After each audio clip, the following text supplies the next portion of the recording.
government decided that we were not going to go into Laos, not going to go into Cambodia, yet that was the primary source of troops who were resting and reconditioning.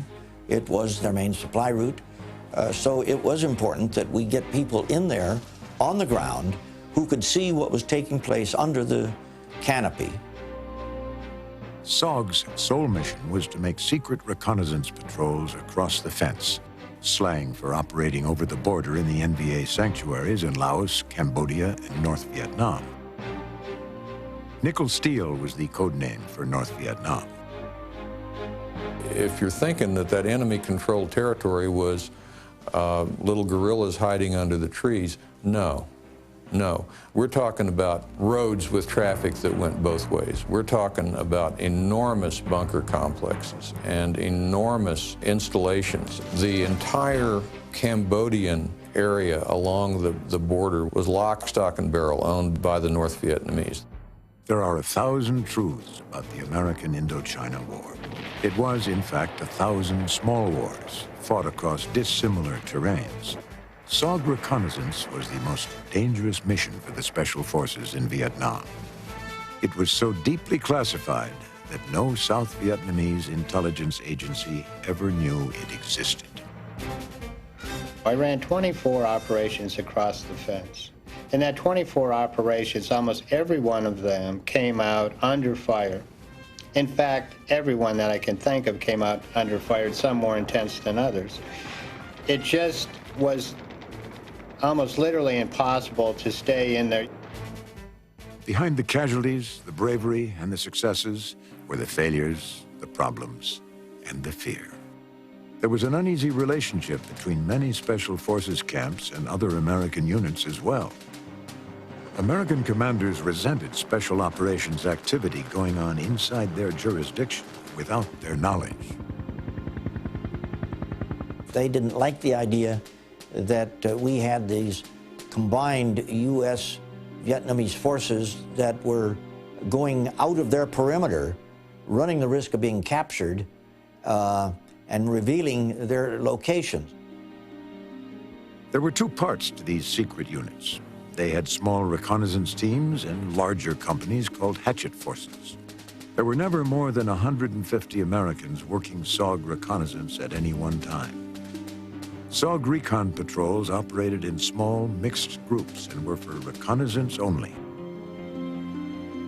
Cross-border raids were taken care of by the Hatchet Force, which was a company to battalion-sized operations, and that also operated out of command and control north, and they were also made up of mercenaries. They went in on the big, heavier strikes. The jungle could be a quiet place where any sound would alert an enemy. Survival depended on perfect discipline. Everything was geared towards remaining invisible. The snapping of a twig or a man coughing at the wrong time meant the difference between living and dying. And our team would be all scrunched together into a little small, I mean, you could have probably put a dinner plate over the top of us and covered every one of us. We were that tight together. And then North Vietnamese would be talking and busting brush 10 feet away. And I would be worried about my heart being hurt because it would just be pounding. SOG teams were a major concern to the North Vietnamese Army, which devoted entire battalions to hunting down one small team.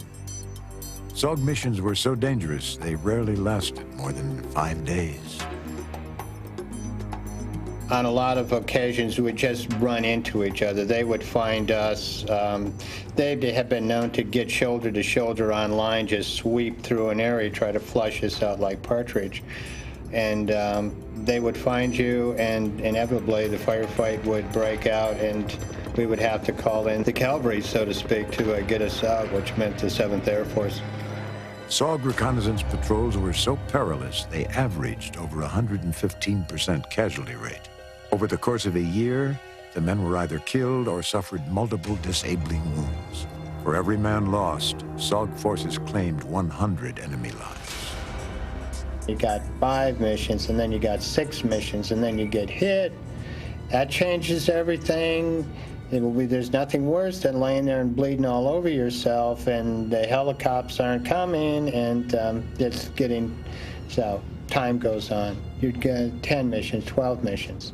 How many more can you do? You know you're going to die, but what happens is your loyalty to your little people, to your troops. You can't leave them. I didn't want to turn my team over to another American who they couldn't trust, so I stayed, and it stayed, till it got to the point where I realized I wasn't as good as I had to be. To keep these guys alive, I quit.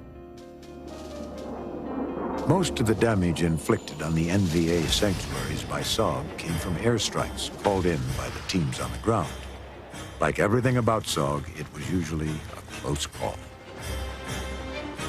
We were running towards the helicopter, and I was telling the F-4 Phantom pilot to work over the area as soon as we got off the ground because the NVA were everywhere.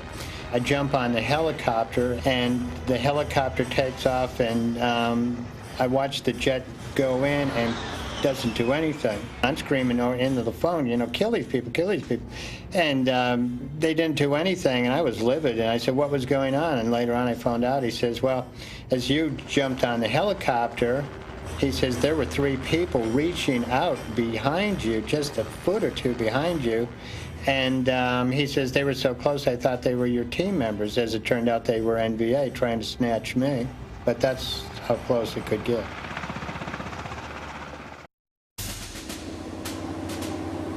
Several CIA-led counterinsurgency operations in Southeast Asia had been costly failures. Many field agents proved to be unreliable. Their intelligence network had become largely ineffective, frequently riddled with double agents and con men.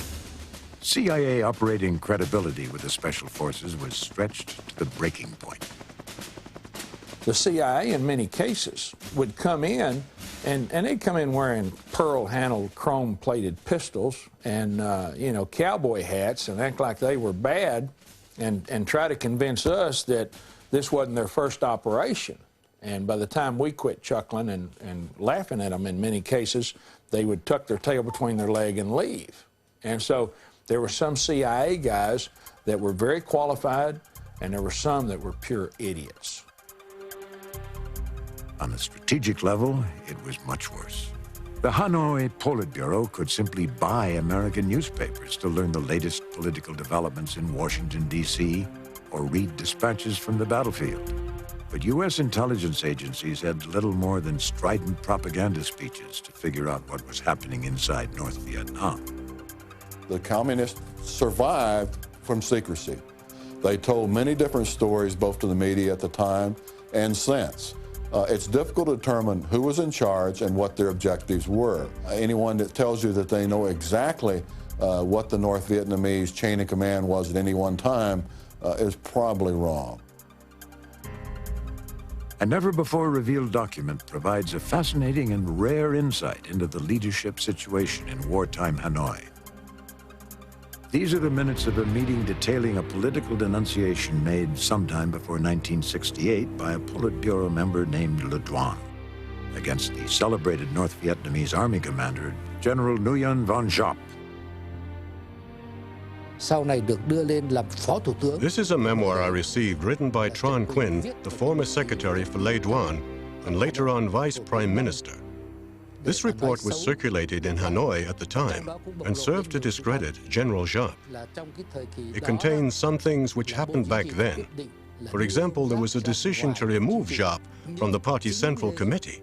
But Le Duan saved Giap for fear that removing Giap would lead to the Soviet Union's cutting off support for the war effort. But at the same time, Le Duan wanted to send Giap the message that you deserve to be removed from the party Central Committee, but I saved you. From that point on, Giap always treated Le Duan with fear and total respect.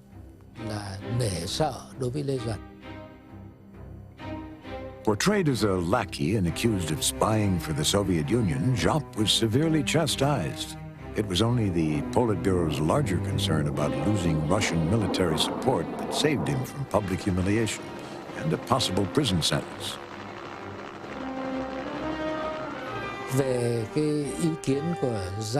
As for General Giap's opinion at that time, he lost his influence in the Politburo because there was a ferocious fight within the party between Le Duan and Vo Nguyen Giap. Le Duan and his colleague Le Duc Tho suspected and accused Giap of being an agent for the Soviet Union. And because of all that, all of Giap's subordinates were apprehended, like Dang King Zhang, Nguyen Vi, Lei Lin, and many, many others. They were dismissed, they were demoted, or they were put in prison.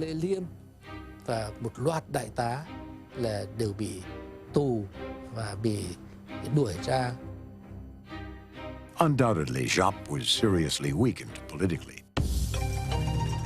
Giap's troubles with his rivals in the Politburo may have prevented him from changing the disastrous military strategy pursued by Hanoi after the first phase of the Tet Offensive in 1968.